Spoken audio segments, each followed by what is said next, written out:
안녕하세요. 최저가 프로그래밍 강의를 맡은 김종혁입니다. 오늘은 파이썬을 알아보도록 하겠습니다. 검색에서 cmd를 찾고 명령 프롬프트를 켜주도록 합니다. 오늘도 역시 자기의 환경이 안 되는 분들은 구글 드라이브를 이용해서 구글 드라이브의 콜랩을 사용해서 실행해주면 되겠습니다. 그리고 저는 터미널에서 제가 주로 사용하는 저장소로 이동하도록 하겠습니다.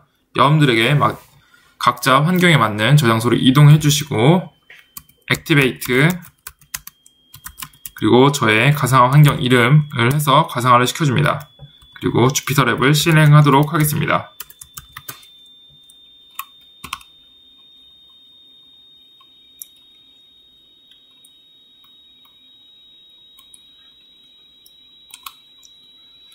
주피터 랩을 키면 아래와 같은 화면이 뜨는 것을 확인할 수 있습니다. 첫 번째는 파이썬을 키는 아이콘이 뜨고 그 다음에 콘솔 창이 뜨는 아이콘이 있습니다. 이것은 바로 파이썬을 실행할 수 있는 콘솔 창입니다. 그래서 바로 a는 1이라는 바로 변수를 선언해 줄 수 있습니다. 그리고 두 번째로는 터미널, 텍스트 파일, 마크다운과 같은 다양한 아이콘들이 있는 것을 확인할 수 있습니다. 미리 준비해 놓은 강의 자료를 통해서 오늘 파이썬을 알아보도록 하겠습니다. 파이썬의 언어에서 변수의 의미를 이해하고 기본 데이터 타입들을 알아보는 시간을 갖도록 하겠습니다.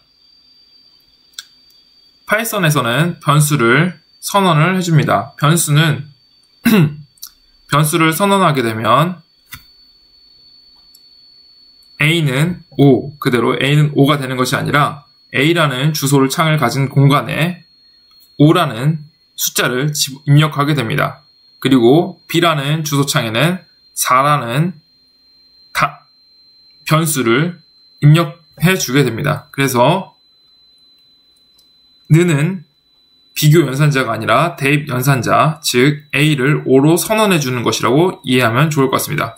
그래서 여기 a는 5, b는 4라고 쓰여져 있는데 선언해주면 이제 a를 출력하면 5가 출력되는 것을 확인할 수 있습니다. 어떠한 공간에 5가 선언되어 있고 그리고 a 변수를 통해서 5를 불러온 것을 확인할 수 있습니다. 그리고 비교 연산자는 같은지를 확인해 주는 겁니다. a는 5로 선언해 줬기 때문에 5를 같냐고 물어봐 준다면 true가 뜨는 것을 확인할 수가 있습니다. 이때 몇 가지 확인하도록 하겠습니다. 여기서 이 디스켓 모양은 이것을 실행했을 때 저장하는 명령어이고 그리고 플러스는 셀을 추가시켜줍니다. 그리고 이 가위 모양은 이 셀을 잘라주는 모양을 하고 이 셀을 복사하는 명령어입니다. 그래서 복사해서 붙여넣기 하면 이 셀이 복사가 되는 것을 확인할 수 있습니다. 그리고 이것은 이렇게 클릭을 해도 실행할 수가 있습니다. 그리고 실행할 때 매번 이 화살표를 클릭하는 것보다 Shift, Enter를 클릭해 주게 되면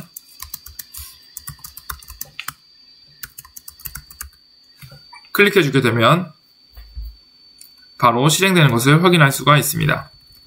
그리고 이렇게 되면 이 문장은 어떤 변수로 인식이 돼서 신텍스 에러를 발생하게 됩니다. 하지만 여기 샵을 같이 넣어주면 주석 처리가 돼서 이 문장은 아무런 의미 없는 문장이 되고 a는 5만 실행이 되는 것을 확인할 수가 있습니다. 하나 더 확인하면 이것은 기본적으로 셀을 생성할 때는 코드 셀로 생성이 됩니다. 그리고 이 코드를 마크다운으로 바꿔주면 이렇게 셀의 형태가 변화되는 것을 확인할 수가 있습니다. 마크다운은 어떠한 문서를 입력해주는 가장 간편한 입력 형태입니다. 최근에 GitHub와 같은 여러 레퍼지토리에서 사용하는 하나의 언어 형식이라고 볼 수 있습니다. 뒤에 확장자는 MD로 되어 있습니다. 여기서 제목을 작성할 때는 샵을 써서 총 6단계로 작성을 할 수가 있습니다.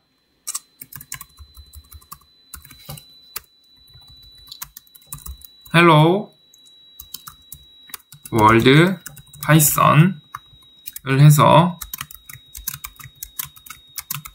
실행을 해보면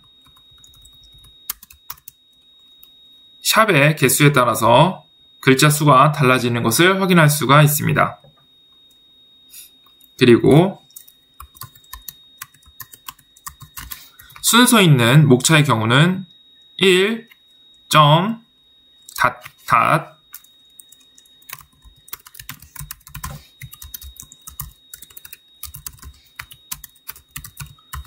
이렇게 해주면 순서 있는 목차가 완성된 것을 확인할 수 있습니다. 그리고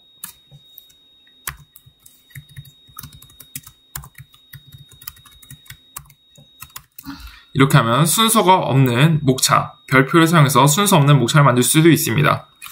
별표뿐만 아니라 플러스를 사용해서도 가능합니다. 그리고 쉽게 테이블도 만들 수가 있습니다. 여기 bar을 사용해서 위에 제목 내용 설명 써주고, 그리고 대시바를 사용해서 표와 표를 나눠주는 수평선을 작성할 수 있습니다. 이렇게 해서 실행을 하게 되면 아래와 같이 표가 만들어진 것을 확인할 수 있습니다. 그리고 이렇게 대시바를 쭉 작성해주면 페이지를 나누는 수평선으로도 작성할 수가 있습니다. 이렇게 주피터랩에서 코드를 설명하거나 코드의 제목을 쓸 때 마크다운을 써서 사용하기도 합니다.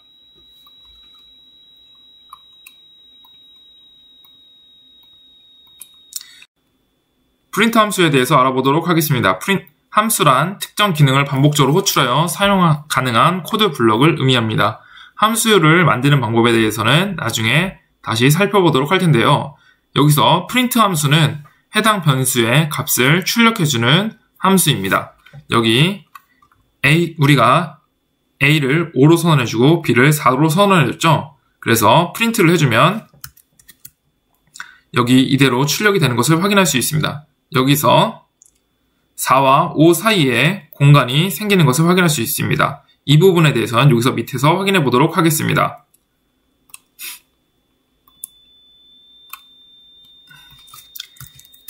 프린트 A, B, 100, 200을 해주면 각각 빈 공간이 생긴 것을 확인할 수 있습니다. 이 공간에 다른 방식으로 채워놓을 수 있습니다.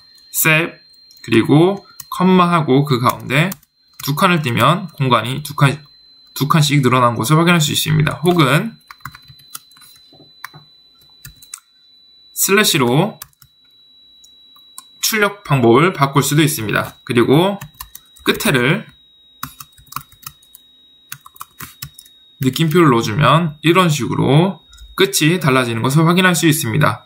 그리고 한 줄에만 놓는 것이 아니라 여러 줄로 하고 싶을 때는 이렇게 /n을 넣어서 해주면 한 줄로 나오는 것이 아니라 여러 줄로 해서 출력되는 것을 확인할 수 있습니다. 한번 지워보고 출력을 다시 한번 해보도록 하겠습니다. 출력하면 한 줄로 됐죠. 다시 여기서 Ctrl G를 눌러주면 다시 원래대로 복귀가 됩니다. 하지만 만약 오려두기를 하면은 Ctrl G를 눌러도 다시 복구가 되지 않는 것을 확인할 수 있습니다. 그래서 셀을 작성할 때 그리고 셀을 자를 때 조심해서 잘라야 되는 것을 기억해 주시기 바랍니다. 변수로 값을 확인하는 방법에는 두 가지 방법이 있습니다. 하나는 앞에서 배운 프린트 함수를 사용하는 것이고, 다른 하나는 변수 값을 코드의 마지막에 위치시킨 후 실행하는 것입니다. 여기 출력을 해보면 변수 A가 출력이 됐고 변수 B가 출력이 됐고 그리고 마지막 B가 출력이 된 것을 확인할 수 있습니다. 여기서 확인해야 될 점은 앞에 있는 A에 대해서는 전혀 어느 공간에서도 출력되지 않은 것을 확인할 수 있습니다.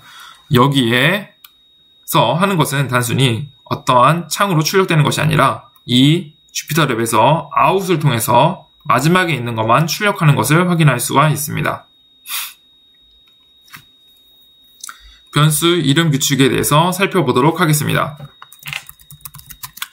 변수 이름 규칙은 매우 중요한 프로그래밍에서 매우 중요한 기본이라고 할 수 있겠습니다. 우리가 다른 개발자들과 개발하는 경우가 많아지는데 이때 변수의 이름을 아무거나 생성을 하게 되면 서로 간에 소통이 안 돼서 그래서 개발이 혼잡해질 수가 있습니다. 그래서 개발의 경우는 본인만 아는 개발 변수를 사용하는 것이 아니라 서로 간에 약속된 규약을 통해서 변수를 설정하게 됩니다. 예를 들어서 A는 200이라는 변수를 선언해 주게 됩니다. 이때 200이 무엇을 의미하는지 모릅니다. 하지만 num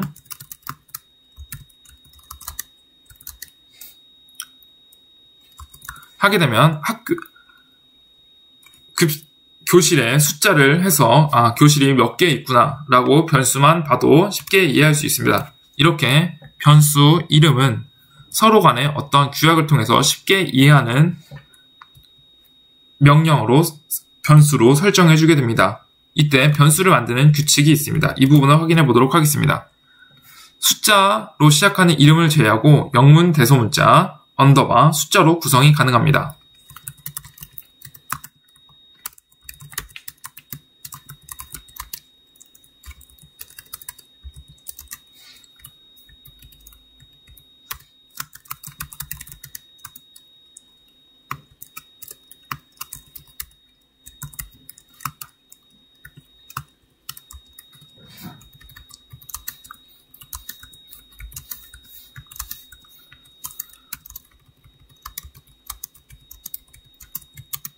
이런 식으로 실행을 보면 각자 실행이 되는 것을 확인할 수 있습니다. 하지만 숫자로 할 경우에는 실행이 되는지 확인해 보겠습니다.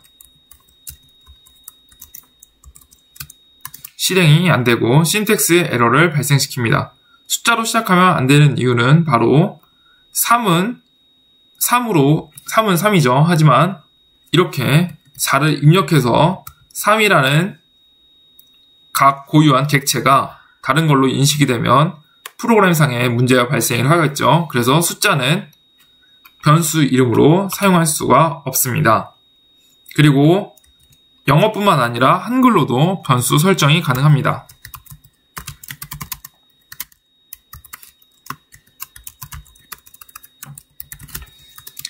이렇게 되면 변수를 한번 파이썬으로 추려보면 바로 앞에서 준 스트링 파이썬이 실행되는 것을 확인할 수가 있습니다.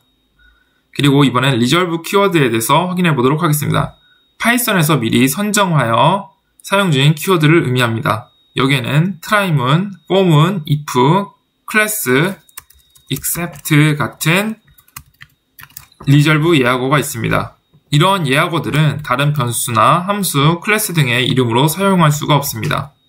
보면 설정해주면 신텍스 에러가 바로 발생하는 것을 확인할 수가 있습니다. 그러나 프린트 같이 일반 함수 같은 경우는 바로 다른 변수들을 선언해 줄 수가 있습니다. 한번 해보도록 하겠습니다. 프린트를 해서 프린트에 함수로 해서 설정해주고 변수를 출력해보면 출력이 안 되는 것을 확인할 수 있습니다. 프린트를 다시 출력해보면 앞에서 스트링 프린트가 출력되는 것을 확인할 수 있습니다. 이것을 해결하기 위해서는 커널을 종료하고 다시 커널을 실행해주면 원래 모습으로 돌아온 것을 확인할 수가 있습니다. 그래서 A는 5, B는 4 하면 A가 출력되는 것을 확인할 수가 있습니다. 이번엔 기본 데이터 타입에 대해서 확인해 보도록 하겠습니다. 파이썬의 기본 데이터 타입은 정수, 실수, 문자열, 불리언 형식으로 나뉘어져 있습니다. 정수는 자연수를 포함하는 정수입니다. 그래서 이렇게 532이고 그리고 실수는 자연수를 포함하는 소수를 포함한 숫자라고 볼 수 있습니다. 그리고 스트링은 이런 문자열이 포함되어 있는 형식이라고 볼 수 있습니다. 그리고 불리언은 true와 false, 맞는지 틀린지 확인해주는 타입이라고 할 수 있습니다. 그래서 우선 다 변수를 선언해주고 실행을 해보면 타입은 변수가 어떤 타입인지 확인해주는 변수입니다. 함수입니다. 그래서 확인해보면 타입 A는 int라고 되어 있고 정수죠. 그리고 타입 B는 float, 그 타입 C는 string, 타입 불리언 A, 불리언 B는 클래스 블루 된 것을 확인할 수가 있습니다. 클래스는 true, false 뿐만 아니라 true, false로 되어 있습니다. 그래서 이런 식으로 A와 B의 관계를 확인하고 이것을 타입으로 확인해보면 클래스죠. 그리고 이것이 맞는지 틀린지 표출해주는 건 false로 표출되는 것을 확인할 수 있습니다. 그리고 너는 아무런 값을 갖지 않을 때 사용이 됩니다. 여기서 A는 none이라고 선언을 해줍니다. 그러면 A가 아무런 값도 갖지 않은 상태로기 때문에 아무것도 출력이 되지 않는 것을 확인할 수가 있습니다. 일반적으로 변수가 초기값을 갖지 않게 하여 해당 변수를 생성할 때 사용하거나 아직 어떤 변수에게 값을 줘야 될지 모를 때 사용을 합니다. 예를 들어서 처음에 이 데이터에는 아무런 변수가 없기 때문에 이 변수에 데이터가 생길 때까지는 실행하지 말라라는 조건문을 줄 때 특히 많이 사용하기도 합니다. 그리고 A의 타입을 보면 none 타입이라고 클래스를 뜨는 것을 확인할 수가 있습니다. 그리고 다음은 비교 연산자에 대해서 보도록 하겠습니다. 비교 연산자는 프로그램에서 비교를 할 때 는 대신 는을 사용한다는 것을 봤고요. 그리고 크고 작고, 그리고 작거나 같은지, 크거나 같은지, 그리고 같지 않은지와 같은 비교 연산자를 사용할 수 있습니다. 여기 미리 예시를 해놨는데 5와 5는 같죠. 그래서 true가 뜨는 것을 확인할 수 있습니다. 그리고 6하고 7은 7이 더 큰데 6이 더 크다고 하면 틀린 거겠죠. 그래서 false가 뜹니다.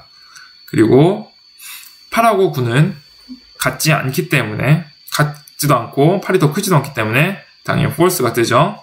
그리고 10하고 8은 같지 않습니다. 그렇기 때문에 true가 뜨는 것을 볼 수 있습니다. 한번 실행해보면 값이 제대로 다시 똑같이 나오는 것을 확인할 수가 있죠. 그리고 넘버에는 숫자형 타입으로 구성돼서 4칙 연산 등이 가능합니다. 여기 A는 5고 B는 4로 다시 선언을 해줍니다. 그리고 연산을 해서 보면 여기는 5 더하기 4, 그래서 9가 나오죠. 그리고 5-4, 5에서 4를 빼면 1이죠. 그리고 여기는 곱하기, 그래서 5 곱하기 4는 20, 그리고 여기는 제곱입니다. 5의 4승이 되겠죠. 그래서 값은 625가 나옵니다. 그리고 세 번째는 5를 4로 나눠줍니다. 그러면 1.25가 나옵니다. 그리고 이 퍼센트는 나머지를 생성해줍니다. 그래서 5 나누기 4를 하면 1이 남죠. 그래서 1이 되는 것을 확인할 수 있습니다. 그리고 이 슬래시 두 개는 나누기를 하고서 소수점을 제거해주는 연산자입니다. 그래서 여기 1.25가 소수점 0.25가 제거돼서 1이 된 것을 확인할 수가 있습니다. 그리고 마지막으로 연산자 우선순위에 대해서 보도록 하겠습니다. 기본적으로 연산을 할 때는 순서대로 연산이 진행이 됩니다. 그래서 해보면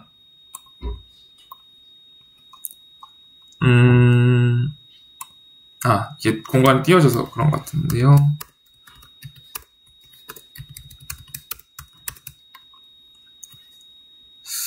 아직 실행을 안 했었군요.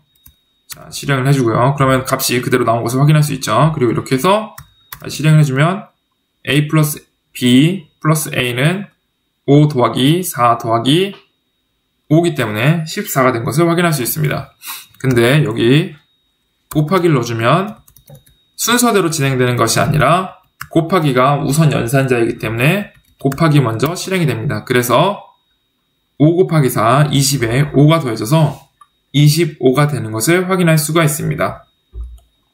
이런 식으로 우리가 학교에서 배운 수학에서 같이 우선순위 연산자가 작동이 됩니다. 그리고 만약 이것을 무시하고 원하는 것 먼저 하고 싶을 경우에는 이렇게 가로를 씌워서 실행을 해줍니다. 이렇게 되면 값이 달라지는 것을 확인할 수가 있습니다. 감사합니다.